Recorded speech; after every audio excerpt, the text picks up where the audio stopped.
الحمدللہ رب العالمین والصلاة والسلام علی محمد الامین اعوذ باللہ من الشیطان الرجیم بسم اللہ الرحمن الرحیم۔ خواتین و حضرات، یہ سورہ بقرہ کی آیت 243 ہے جس سے ہم درس کی ابتدا کر رہے ہیں۔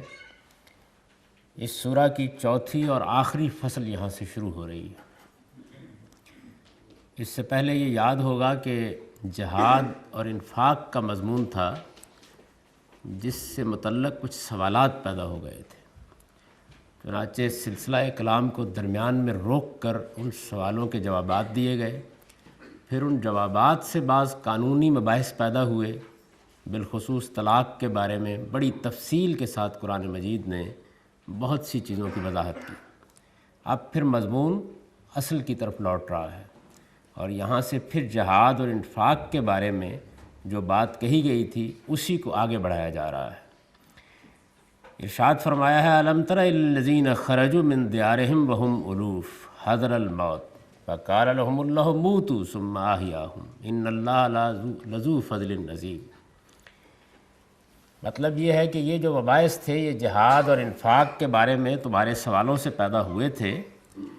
تم پر اس کا حکم شاق گزرا ہے۔ ظاہر بات ہے کہ اللہ کی راہ میں جب بار بار خرچ کرنے کی اپیل کی گئی، بار بار توجہ دلائی گئی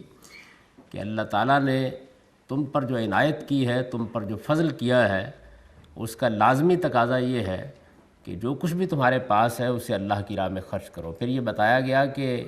تمہیں تمہارے ہی بھائی بندوں پر خرچ کرنے کے لیے کہا جا رہا ہے، تمہاری معاشرتی ضرورتوں کو پورا کرنے کے لیے کہا جا رہا ہے، اور پھر اللہ کی راہ میں اس وقت جو ضرورتیں تمہارے اپنے دین، تمہارے اپنے مذہب کے حوالے سے درپیش ہیں، ان میں تمہیں خرچ کرنے کی ترغیب دی جا رہی ہے۔ اس لیے تھوڑی دلی سے کام نہ لو، یہ حکم تم پر شاق نہیں گزرنا چاہیے، یہ اللہ کی بڑی عنایت ہے کہ اس کا موقع اس نے تم کو دیا ہے۔ اس کے ساتھ ہی یہ بات کہی جا رہی تھی کہ اب چونکہ اس کا پورا امکان ہے کہ اگر مسلمان بیت اللہ کا حج کرنے کے لیے جاتے ہیں تو مقابلہ درپیش ہو جائے گا، پورا امکان ہے کہ قریش مزاحمت کریں اور جنگ کی نوبت آ جائے، لہٰذا جہاد کے لیے بھی تیار ہو جاؤ۔ اور پھر جہاد کے بارے میں یہ بات بھی واضح کر دی گئی تھی کہ اللہ تعالیٰ نے چونکہ یہ فیصلہ کر لیا ہے کہ اب اگر یہ جنگ چھڑی تو پھر یہ محض اس جگہ پر نہیں رک جائے گی کہ قریش ہتھیار ڈال دیں، بلکہ اس سے آگے بڑھ کر یہ فتنے کے کلا کما تک جاری رہے گی، اور اس وقت تک جاری رہے گی جب تک اس سرزمین میں دین پورا کا پورا اللہ کا نہیں ہو جاتا۔ اس سے فطری سی بات ہے کہ وہ لوگ جو کمزور ایمان کے تھے، جن میں کچھ ارادے کا ضعف تھا، یا جو منافقین اس وقت مسلمانوں کی صفوں میں تھے، وہ گھبرا رہے تھے۔ چنانچہ قرآن مجید نے یہاں جب بات کو دوبارہ شروع کیا تو ان کو مثال دے کر یہ بتایا کہ قوموں کی زندگی میں اس سے پہلے بھی یہ مراحل آتے رہے ہیں، اور بالخصوص بنی اسرائیل کی تاریخ میں تمہارے لیے بہت عبرت کا سامان ہے۔ ان کے ساتھ بھی اس طرح کا معاملہ ہو چکا ہے، اور تم جانتے ہو کہ اس موقع کے اوپر جو رویہ انہوں نے اختیار کیا اس کے نتائج کیا نکلے تھے۔ چنانچہ اس کا حوالہ دیا ہے، ارشاد فرمایا، الم تر الی الذین خرجوا من دیارہم، کیا تم نے ان لوگوں کو نہیں دیکھا جو ہزاروں کی تعداد میں تھے، وہم الوف، یعنی ایک دو نہیں تھے۔ مسلمان تو چونکہ اس وقت کم تعداد میں تھے، بہت تھوڑی تعداد میں تھے، اور اس کا بڑا اندیشہ تھا کہ یہ مختصر سی جماعت اگر میدان میں اترتی ہے تو ساری کی ساری ہی قریش کی تلواروں کی نظر ہو جاتی ہے۔ اس وجہ سے لوگ اگر ڈر رہے تھے تو اس میں کچھ بات بھی تھی، لیکن اللہ تعالیٰ نے ایک دوسرے راز سے پردہ اٹھایا اور یہ بتایا کہ مسئلہ اصل میں تعداد کا نہیں ہوتا، اصل مسئلہ یہ ہے کہ تمہارے دل میں ارادہ کیا ہے، عزم کیا ہے، خدا پر ایمان کی صورتحال کیا ہے، تم نے اپنے آپ کو کتنا تیار کر لیا ہے، اور تم کس طریقے سے اور کس بھروسے پر میدان میں اتر رہے ہو۔ تو ارشاد فرمایا کہ ان لوگوں کی داستان یاد کرو کہ جو ہزاروں کی تعداد میں تھے، اور پھر وہ موت کے ڈر سے اپنے گھر چھوڑ کر ان سے نکل کھڑے ہوئے۔ یہ بنی اسرائیل کی تاریخ کا ایک خاص واقعہ ہے جس کی طرف اشارہ کیا ہے۔ یہ وہ واقعہ ہے جب فلسطین کے علاقے کے جو لوگ تھے، انہوں نے بنی اسرائیل کے شہروں پر چڑھائی کر کے ان کا قتل عام کیا تھا، اور عہد کا صندوق ان سے چھین کر لے گئے تھے۔ بنی اسرائیل کے ہاں، جیسے کہ آگے معلوم ہوگا، یہ ایک روایت تھی کہ سیدنا موسیٰ علیہ السلام نے تورات کی جو الواح انہیں دی تھیں، اور اسی طرح بعض اور دوسری چیزیں، جیسے ان کا عصا بھی تھا جس سے طرح طرح کے معجزات صادر ہوئے، اس کو ایک صندوق میں رکھ دیا گیا تھا، اور اس کو ایک بڑی برکت کی چیز سمجھا جاتا تھا، اور جس زمانے تک بنی اسرائیل اپنے لیے کوئی عبادت گاہ، کوئی معبد نہیں بنا سکے، تو ایک طرح سے اسی صندوق کو قبلے کی حیثیت بھی حاصل ہوتی تھی۔ عام طور پر عبادت میں اسی کو سامنے رکھ لیا جاتا تھا۔ یہ صورتحال تھی جس صورتحال میں ان کے اوپر یہ افتاد پڑی کہ جب فلسطینیوں نے ان پر حملہ کیا تو وہ صندوق بھی چھین کر لے گئے، ان کی بستیوں کو بھی انہوں نے تاراج کیا، اور ہزاروں کی تعداد میں ان کا قتل عام بھی کیا۔ اس صورتحال میں بجائے اس کے کہ وہ ان کا مقابلہ کرتے، ہمت کے ساتھ سامنے کھڑے ہوتے، اپنی مدافعت کرتے، یہ لوگ اپنے گھروں کو چھوڑ کر نکل کھڑے ہوئے، یعنی اپنے علاقوں کی حفاظت نہیں کر سکے، اور ایک بہت بڑا علاقہ ایسا تھا کہ جس پر فلسطینیوں نے قبضہ کر لیا۔ یہ اس واقعے کا حوالہ دیا ہے۔ تو ارشاد فرمایا کہ کیا تم نے ان لوگوں کو نہیں دیکھا، الم تر الی الذین خرجوا من دیارہم وہم الوف، اور وہ ہزاروں کی تعداد میں تھے، حذر الموت، اور وہ موت کے ڈر سے اپنے گھر چھوڑ کر ان سے نکل کھڑے ہوئے۔ یعنی اس وقت صورتحال یہ تھی کہ یہ محسوس ہوتا تھا کہ گویا ان کے لیے اب زندہ رہنے کی کوئی صورت باقی نہیں رہ گئی۔ دشمن سے اس حد تک وہ مرعوب تھے اور اس حد تک اس کے سامنے پسپا ہو چکے تھے کہ ذلت کے ساتھ گھروں کو چھوڑنے کے سوا ان کو کوئی راستہ نظر نہیں آیا۔ جب یہ صورتحال کسی قوم کے ساتھ ہو جائے تو اللہ تعالیٰ بھی اس کے حالات کے لحاظ سے ویسی ہی لعنت اس کے اوپر کر دیتے ہیں۔ تو فرمایا فقال لهم اللہ موتوا، تو اللہ تعالیٰ نے پھر یہ کہا کہ اب جب تم اتنی طاقت رکھتے ہوئے، ہزاروں کی تعداد میں ہوتے ہوئے مقابلہ نہیں کر سکے ہو، اور اس طرح گھر چھوڑ کر نکل کھڑے ہوئے ہو، اور اس بزدلی اور کم ہمتی کے ساتھ نکل کھڑے ہوئے ہو، تو اب تمہارے لیے پھر قومی موت کے سوا اور کوئی راستہ باقی نہیں رہ گیا، اس لیے اب مر جاؤ۔ یعنی بہتر یہی ہے کہ اب ذلت ہی کی زندگی بسر کرو۔ تو قومیں جب اس طریقے سے بزدلی کا ثبوت دیتی ہیں تو اس کا ایک نتیجہ یہ نکلا کرتا ہے۔ فرمایا کہ پھر اس کے بعد اللہ تعالیٰ نے ایسے اسباب پیدا کیے کہ قوم کے اندر بھی کچھ زندگی پیدا ہوئی۔ ان میں سموئیل نبی کی بعثت ہوئی،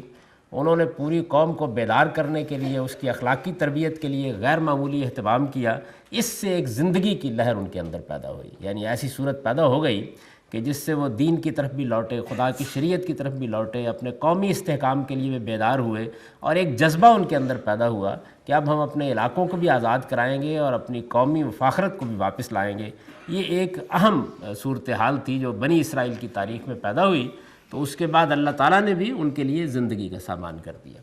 گویا اس سے یہ بات بتا دی کہ قوموں کے لیے موت و حیات کے فیصلے ان کے اپنے طرز عمل سے ہوتے ہیں۔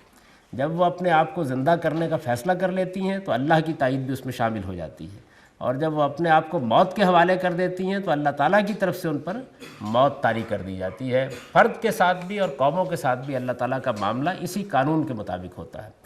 کچھ اسباب وہ ہیں کہ جو کسی قوم کو خود فراہم کرنا ہوتے ہیں، اور کچھ چیزیں وہ ہیں کہ جو اللہ تعالیٰ کی طرف سے پھر تائید و نصرت میں ہوتی ہیں۔ یہ تو خیر ایک عمومی معاملہ ہے، لیکن بنی اسرائیل کے بارے میں یا اولاد ابراہیم کے بارے میں اللہ تعالیٰ کے اس خاص قانون کو بھی ذہن میں رکھنا چاہیے کہ اللہ تعالیٰ نے ان سے یہ عہد باندھ رکھا ہوا ہے کہ اگر وہ اس کی شریعت کی پابندی کریں گے، اس کے احکام پر کاربند ہوں گے، اور دنیا کے اندر جو اسباب ضروری ہیں ان کو فراہم کرنے میں کوتاہی نہیں کریں گے، تو اللہ تعالیٰ ان کو لازماً دنیا میں سرفرازی عطا فرمائے گا۔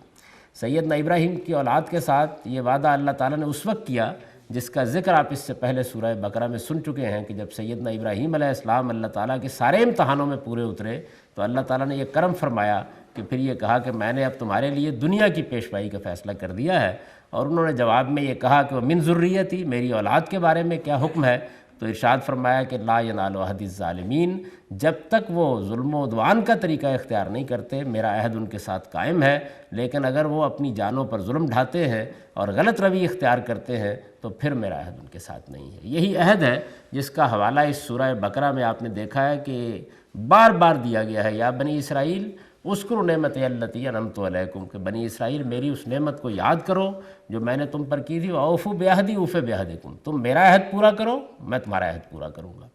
تو ان کے ساتھ جو اللہ کا وعدہ ہے، یہ وعدہ قیامت تک کے لیے ان کے ساتھ کیا گیا ہے کہ اگر وہ اللہ تعالیٰ کی شریعت کے علمبردار ہوں، اللہ تعالیٰ کے مقابلے میں انحراف کا راستہ اختیار نہ کریں، اور جس طرح کہ میں نے عرض کیا دنیا میں جو اسباب فراہم کرنے ضروری ہیں وہ اسباب فراہم کر کے رکھیں، تو اللہ تعالیٰ لازماً ان کو غلبہ عطا فرمائیں گے۔ دنیا کی دوسری قوموں کے ساتھ معاملے کی نوعیت یہ نہیں ہے۔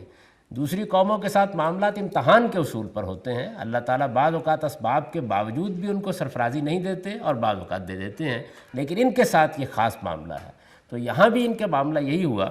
کہ جب انہوں نے اپنے آپ کو اس طرح بزدلی کے حوالے کر دیا۔ ہزاروں کی تعداد میں ہونے کے باوجود بھی اللہ تعالیٰ پر ان کا بھروسہ و اعتماد نہیں رہا، ایمان کی دولت سے یہ بہرہ یاب نہیں رہے، تو اللہ تعالیٰ نے ان پر موت طاری کر دی۔ یہ وہ سزا ہے جو ان کو دنیا میں ملتی ہے۔ یعنی جو قانون ان کے بارے میں قرآن مجید میں بیان ہوا ہے، اس میں جہاں سرفرازی کا وعدہ ہے، اسی طرح یہ بات بھی ہے کہ دنیا کی دوسری قوموں کے معاملے میں تو یہ ہو سکتا ہے کہ اللہ تعالیٰ ان کے معاملے کو مؤخر کر دے، لیکن ان کو دنیا ہی میں ان کے جرائم کی سزا دی جاتی ہے۔ اور اس طریقے سے جو گویا قیامت کی جزا و سزا کے نمونے کے طور پر دنیا میں موجود ہیں، اللہ تعالیٰ نے ان کے ساتھ یہی معاملہ کر رکھا ہوا ہے۔ تو ارشاد فرمایا کہ جب انہوں نے یہ کہا تو پھر اس کے بعد اللہ نے ان پر کرم فرمایا کہ اب یہ پھر لوٹ رہے ہیں، یہ اللہ تعالیٰ کی شریعت کی پابندی کرنے کے لیے تیار ہیں، پیغمبر کی دعوت پر انہوں نے لبیک کہی ہے، یہ اب اٹھ کھڑے ہوئے ہیں، تو اب اللہ نے بھی ان کو زندہ کرنے کا فیصلہ کر لیا۔ ان اللہ لا ذو فضل علی الناس ولکن اکثر الناس لا یشکرون۔ فرمایا کہ یہ صورتحال رہی ان کی، لیکن اللہ نے ان کو زندہ کیا، اور اللہ اپنے بندوں پر بڑا فضل کرنے والا ہے، مگر لوگوں میں زیادہ وہ ہیں جو اس کے شکر گزار نہیں ہوتے۔ یعنی اللہ تعالیٰ کا معاملہ تو یہی ہے کہ جب بندے اس کی طرف لوٹتے ہیں تو وہ بڑا کرم فرماتا ہے، بڑی عنایت فرماتا ہے، اپنے وعدے پورے کرتا ہے، بندوں کے اوپر اس کے کرم کی کوئی انتہا نہیں ہوتی، لیکن یہ بندے ہی ہیں کہ جو شکر گزاری کا رویہ اختیار کرنے کے لیے آمادہ نہیں ہوتے۔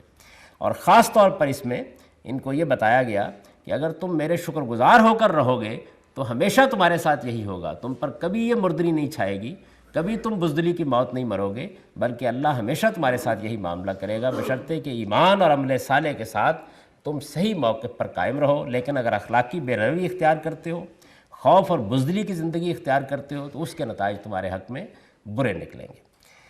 یہ میں نے عرض کر دیا کہ بنی اسرائیل کے ساتھ یہ خصوصی قانون بھی ہے، اور اللہ تعالیٰ نے اس پوری سورہ میں اسی کو موضوع بحث بنایا ہے۔ یعنی اس پوری سورہ کو اگر آپ سامنے رکھیں تو اس میں مضمون یہی چل رہا ہے کہ اے بنی اسرائیل، تم نے میرے ساتھ ایک وعدہ کیا تھا، میں نے تمہارے ساتھ ایک وعدہ کیا تھا، تم میرے وعدے کو پورا کرو، میں تمہارے وعدے کو پورا کروں گا، اور اس طریقے سے اس دنیا میں تمہارے لیے سرفرازی کا جو وعدہ ہے یہ بالکل حرف بحرف پورا ہو جائے گا، بشرطے کہ تم اس کے لیے جو ضروری چیزیں تمہیں کرنی ہیں وہ کر ڈالو۔ چنانچہ جب پھر اس کے بعد ان کے اندر زندگی پیدا ہوئی تو آگے آپ اس کی تفصیل دیکھیں گے کہ پھر سیموئیل نبی نے جب ان کو خدا کی دعوت دی، ان کو جہاد کے لیے ابھارا، انفاق کے لیے ترغیب دی، انہوں نے اپنے اندر کچھ جمعیت پیدا کی، تو وہی قوم کے جو بالکل بزدلی کے ساتھ اپنے گھر چھوڑ کر نکل گئی تھی، اسی کے لیے اللہ تعالیٰ نے کیسے سرفرازی کا اہتمام کیا۔ میں نے ابھی آپ کی خدمت میں یہ عرض کیا کہ ان کے ہاں جو ایک عہد کا صندوق تھا، اور جس میں سیدنا موسیٰ علیہ السلام کے زمانے کے اور سیدنا ہارون علیہ السلام کے زمانے کے کچھ تبرکات بھی تھے، اور جن کو ایک خصوصی حیثیت حاصل تھی، اس کا ذکر آگے قرآن کرے گا۔ یہ صندوق فلسطین سے چھین کر لے گئے تھے، اور کم و بیش 20 سال تک یہ ان کے پاس رہا۔ ہماری اپنی مسلمانوں کی تاریخ میں بھی یہ واقعہ پیش آ چکا ہے کہ ہمارے پاس اللہ تعالیٰ کی جو سب سے بڑی نعمت ہمارے ایک مرکز محسوس کی حیثیت سے ہے، وہ بیت الحرام ہے۔ مسلمانوں کے لیے وہ توحید کا مرکز ہے، سیدنا ابراہیم علیہ السلام کی قائم کردہ عبادت گاہ ہے، اور اس میں یہ معلوم ہے کہ عہد کا پتھر حجر اسود ہے،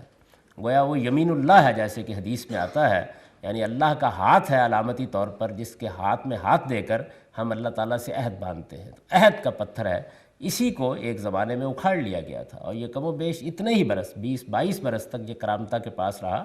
اور ایسی صورتحال پیدا ہو گئی کہ جس میں مسلمان بڑی سلطنت رکھنے کے باوجود بھی اس کو واپس لینے کی پوزیشن میں نہیں تھے۔ پھر کئی لاکھ روپیہ دے کر کہیں بڑی مشکل سے اس کو واپس لیا گیا، اور پھر وہاں نصب کیا گیا، اور اس طرح سے مسلمانوں نے ایک لمبے عرصے تک 20-22 سال کے عرصے تک اس کے ساتھ وہ عہد باندھے بغیر، جس کی یہ علامت قرار دیا گیا ہے، حج کیا ہے، اور یہ نوبت مسلمانوں کے اوپر بھی رہی ہے۔ ایسا ہی معاملہ بنی اسرائیل کے ساتھ ہوا۔ یہ جو زندگی کا ذکر ہوا ہے کہ اللہ تعالیٰ نے ان کو زندگی عطا فرمائی، تو ظاہر ہے کہ یہ اسی قانون کے مطابق ہوئی جس کا میں نے آپ کو حوالہ دیا ہے کہ بنی اسرائیل نے توبہ و استغفار کی، ایمان و اسلام کے ساتھ اپنے عہد کو ازسر نو باندھا، اللہ تعالیٰ کی اطاعت کا راستہ اختیار کیا، تو اللہ تعالیٰ نے قومی حیثیت سے ان کو زندہ کر دیا۔ تو فرمایا کہ یہی اللہ کا فضل ہے، یہی اس کی عنایت ہے، لیکن زیادہ لوگ اللہ کے شکر گزار نہیں ہوتے۔ اب اس کے بعد اجمال میں اس واقعے کا حوالہ دینے کے بعد اب یہ کہا وَقَاتِلُوا فِي سَبِيلِ اللَّهِ کہ ایمان والو تم بھی ان سے سبق لو۔ یعنی اب جب تمہیں اسی مقصد کے لیے اٹھایا اور ابھارا جا رہا ہے، اور تمہیں اللہ تعالیٰ نے جہاد اور انفاق کا حکم دیا ہے، تو تم بھی اس سے سبق لو۔ وَقَاتِلُوا فِي سَبِيلِ اللَّهِ، اور اللہ کی راہ میں جنگ کرو۔ وَاعْلَمُوا أَنَّ اللَّهَ سَمِيعٌ عَلِيمٌ، اور خوب جان رکھو کہ اللہ سمیع و علیم ہے۔ یہ بات معلوم ہے کہ جب اللہ تعالیٰ کی طرف سے یہ مطالبہ کیا جاتا ہے کہ لوگ اپنی جان اور مال کی نظر خدا کے حضور میں پیش کریں، تو پھر سب سے بڑا عمل یہی ہوتا ہے یعنی اس موقع کے اوپر پھر کوئی دوسری چیز اہمیت نہیں رکھتی، بلکہ آدمی کے ایمان کا، اسلام کا اصلی امتحان یہی ہوتا ہے کہ کیا وہ یہ سب کچھ پیش کرنے کے لیے تیار ہے۔ اس میں پہلے یہ بات کہی کہ اللہ کی راہ میں جنگ کرو، گویا اپنی جان پیش کرنے کے لیے تیار ہو جاؤ۔ وَاعْلَمُوا أَنَّ اللَّهَ سَمِيعٌ عَلِيمٌ، اور ارشاد فرمایا کہ یہ بات پوری طرح سمجھ لو کہ تم اگر اپنی جان کا یہ نذرانہ پیش کرو گے تو جو کچھ تم کہہ رہے ہو اللہ اس کو سن رہا ہے، جو کچھ کر رہے ہو اللہ اس کو دیکھ رہا ہے۔ ظاہر ہے کہ اس میں بڑی تشویق ہے، اور یہ بات بتائی گئی ہے کہ تم اگر جہاد اور انفاق کی اس دعوت کو قبول کرو گے تو اللہ ذریت ابراہیم کے ساتھ اپنے وعدے کے مطابق تم پر بھی اسی طرح فضل فرمائے گا۔ اس کی وجہ یہ ہے کہ اس وقت صحابہ کرام بنی اسماعیل تھے، یہ بھی ذریت ابراہیم ہی ہے، تو ارشاد فرمایا کہ پروردگار نے جو وعدہ ذریت ابراہیم کے ساتھ، ابراہیم کی اولاد کے ساتھ کیا ہے، تم اگر اس کے تقاضے پورا کر دیتے ہو تو اللہ تمہارے اوپر بھی کرم فرمائے گا اور تمہیں عروج دے گا، سربلندی سے سرفراز کرے گا۔ اس طرح تنبیہ بھی کر دی ہے کہ اگر موت سے ڈر جاؤ گے اور اپنے لیے ذلت اور نامرادی کو پسند کرو گے تو اللہ اسی وعدے کے مطابق یہی موت تم پر بھی طاری کر دے گا۔ یہ گویا تنبیہ کر کے ارشاد فرمایا کہ اللہ کی راہ میں جنگ کرنے کے لیے تیار ہو جاؤ، اور اچھی طرح سمجھ لو کہ پروردگار سنتا ہے، جانتا ہے، اس لیے کوئی چیز اس کی نگاہوں سے پوشیدہ نہیں ہے۔ پھر اس کے بعد اپیل کی انفاق کی، اس لیے کہ یہ دونوں مضمون ساتھ ساتھ چل رہے ہیں۔ من ذا الذی یقرض اللہ قرضا حسنا، کون ہے جو اس جنگ کے لیے اللہ کو قرض دے گا، اچھا قرض۔ قرآن مجید میں یہ جو قرض اللہ کو دینے کی تعبیر ہے، یہ اللہ کی راہ میں جنگ کے موقع پر انفاق کے لیے آئی ہے۔ گویا اللہ تعالیٰ کی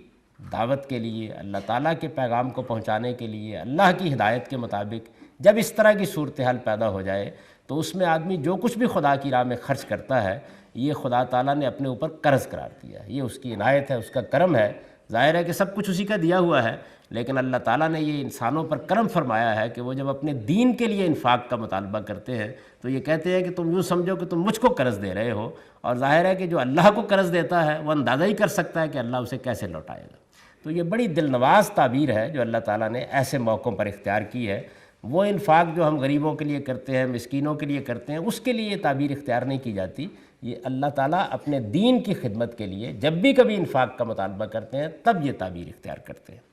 من ذا الذی یقرض اللہ قرضا حسنا، کون ہے جو اس جنگ کے لیے اللہ کو قرض دے گا، اچھا قرض۔ اور فرمایا کہ اللہ تعالیٰ جانتے ہو کہ کیا کرے گا، فیضاعفہ لہ اضعافا کثیرا، اللہ اس کو کئی گنا بڑھا دے، اللہ اس کو کئی گنا بڑھا دے گا۔ یعنی یہ قرض تمہیں اس طرح واپس ہوگا کہ تم اس پر منفعت کا تصور نہیں کر سکتے، اصل تو ملے گا ہی لیکن اللہ اس کو بہت بڑھا کر دے گا۔ واللہ یقبض و یبسط، اللہ ہی ہے جو تنگی بھی کرتا ہے اور فراخی بھی۔ وإلیہ ترجعون، اس لیے جو کچھ ملا ہے یہ اسی کی عنایت ہے اور تم کو ایک دن اسی کی طرف لوٹنا ہے۔ یعنی مطلب یہ ہے کہ جو کچھ اللہ کا دیا ہوا ہے یہ اللہ کا کرم سمجھ کر اللہ ہی کی راہ میں خرچ کرنے کے لیے تیار ہو جاؤ۔ اللہ تعالیٰ ہی ہے کہ جو رزق میں کشادگی پیدا کرتا ہے، اور اللہ تعالیٰ ہی ہے کہ جو رزق میں تنگی بھی پیدا کرتا ہے۔ اگر اس نے تم کو کچھ دیا ہے اور کشادگی عطا فرمائی ہے تو اس کا شکر یہی ہے کہ جب اللہ قرض مانگتا ہے تو دینے کے لیے تیار ہو جاؤ۔ ظاہر ہے کہ یہ جو صورتحال اللہ تعالیٰ نے پیدا کی ہے اس سے اندازہ کیا جا سکتا ہے کہ یہ کیسی ترغیب ہے، کس نوعیت کی اپیل ہے، اور کیسے اللہ تعالیٰ نے اس کی طرف توجہ دلائی ہے۔ یہ معلوم نہیں ہوتا کہ کس طریقے سے قرآن مجید کی اس تعبیر کو لوگوں نے عام طور پر جو قرض دیے جاتے ہیں ان سے متعلق کر دیا اور اس کو قرض حسنہ کہنا شروع کر دیا ہے۔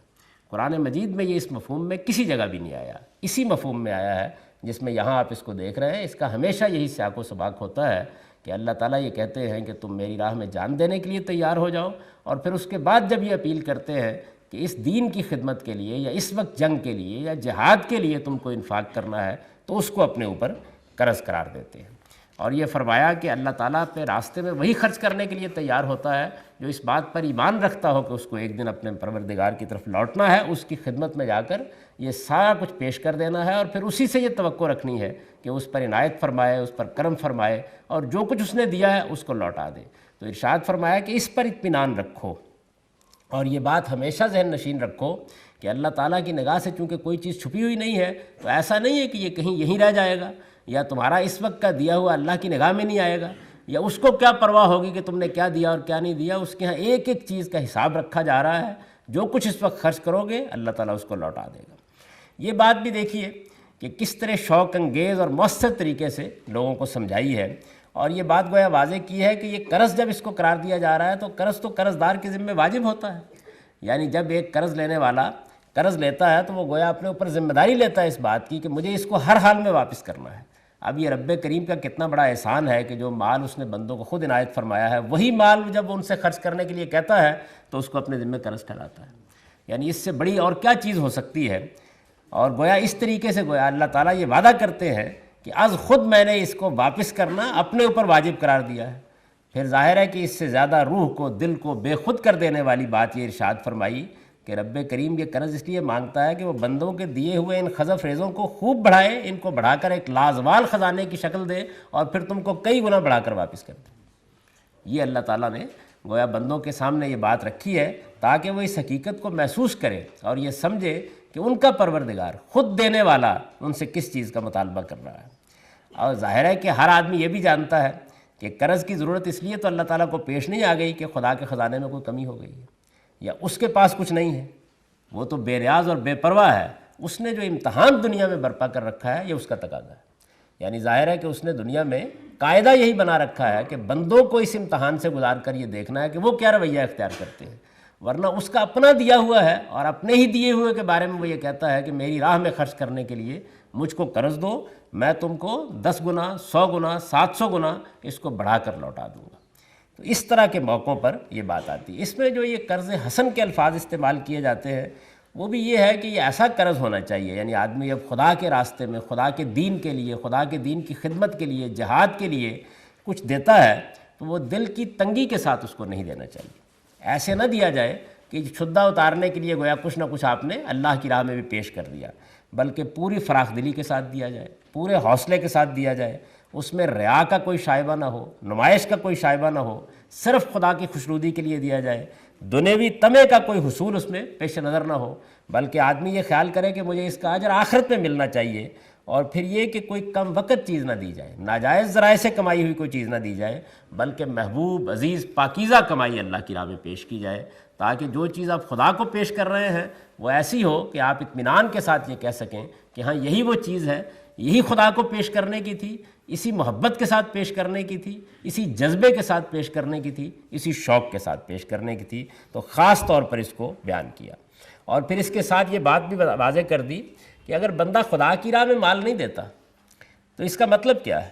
اس کا مطلب یہ ہے کہ جو سب کچھ بخش رہا ہے اسی کو دینے کے لیے تیار نہیں ہوتا, اور جو جس وقت چاہے سب کچھ چھین سکتا ہے اسی سے اپنا مال بچا کر رکھنے کی کوشش کر رہا ہے. تو یہ کتنی دنایت کی اور کمظرفی کی بات ہوگی کہ بندہ اس کو دینے سے انکار کر دے جس نے یہ سب کچھ دیا ہے. تب یہ فرمایا کہ تم کو ایک دن میری طرف لوٹنا ہے, اور یہ بات یاد رکھو کہ مجھے آخرت میں منہ دکھانا ہے. کیا اس احساس کے ساتھ, اس رویے کے ساتھ مجھے منہ دکھانے کی پوزیشن میں ہوگے؟ اس کو خاص طور پر نمایاں کیا اور یہ بتایا کہ اللہ کی راہ میں جان دینے کے لیے بھی تیار ہو جاؤ اور اپنا مال خرچ کرنے کے لیے بھی تیار ہو جاؤ. میں عرض کر چکا ہوں کہ اس کا موقع وہ تھا جب اب صحابہ کرام کو جنگ کے میدان میں اترنا تھا, اور جب اس طرح کا موقع اللہ کی طرف سے آ جاتا ہے تو پھر سب سے بڑا عمل یہی ہوتا ہے. اس سے آگے پھر کچھ مزید تفصیلات اس واقعے کی ہیں جس واقعے کا حوالہ دیا اور یہ بتایا کہ بنی اسرائیل کے ساتھ یہ معاملہ زندگی اور موت کا معاملہ کیسے پیش آیا. اقول قولی ھذا واستغفر اللہ لی ولکم ولسائر. جہاد و انفاق کے بارے میں تمہارے سوالوں سے پیدا ہوئے تھے.